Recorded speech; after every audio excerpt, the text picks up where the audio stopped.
I was cited 11 times, arrested 11 times on the sit and lie ordinance in the past 14 months.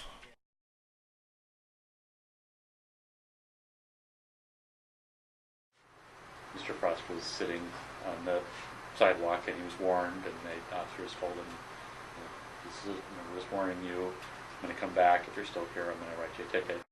One warning is all that's required. Although for all but one individual, one is all it's ever taken. The ordinance passed in 1997 restricted sitting or lying on University Avenue between the hours of 11 a.m. to 11 p.m. In June 2007, businesses demanded that the ordinance be extended to encompass the whole Palo Alto business district because the homeless population was growing. Merchants complained that panhandlers sitting in front of their shops deterred customers and also posed a safety hazard to pedestrians. But loitering laws like this one tend to be controversial. Who is the law enforced against, right? So it's usually people who don't have a lot of resources, and who are essentially undesirable. In general, homeless is like a population, regardless of their race, people consider them to be undesirable. A lot of times loitering laws also violate the First Amendment because First Amendment guarantees certain things, freedom of speech, also freedom of assembly. And Victor Frost's case is no exception.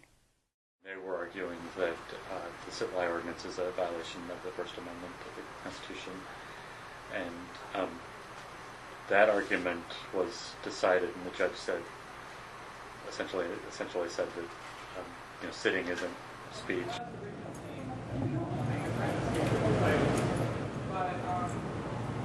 One of the exceptions we have in the ordinance is that we allow a narrow portion of the sidewalk to be used for sitting at restaurants. It's only allowed on streets that have 12-foot wide sidewalks, and so that pretty much limits it to University Avenue and parts of Emerson.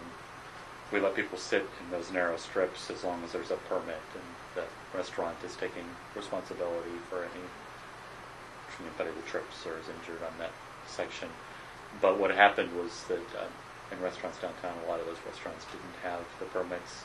So unbeknownst to us, there were lots of people that were sitting on the sidewalk without one of these permits in violation of the sit-lie ordinance.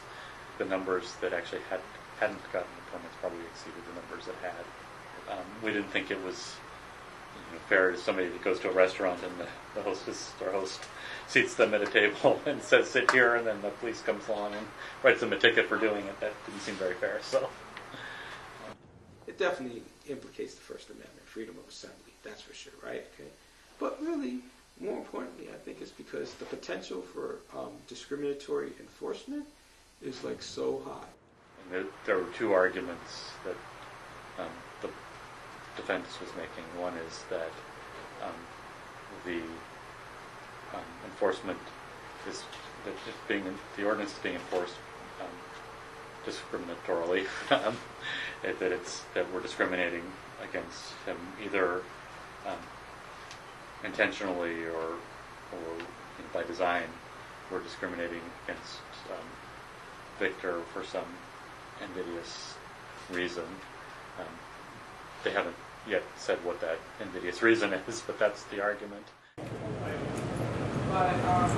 No, they made a mistake. They arrested me 12 times. It's cruel and unusual punishment to arrest a homeless man sitting on a milk crate begging for food in public domain without probable cause. It's not good. And they made a mistake. So soon they're going to have to pay. And I'll become a very rich man. And that's just how it goes.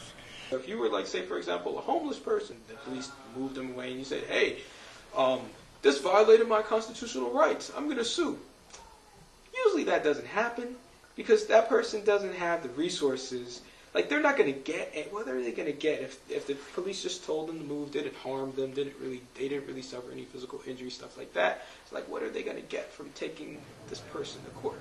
I guess he'll want to have his day in court, but I don't know whether he's going to think that this is his day in court, having his motions decided.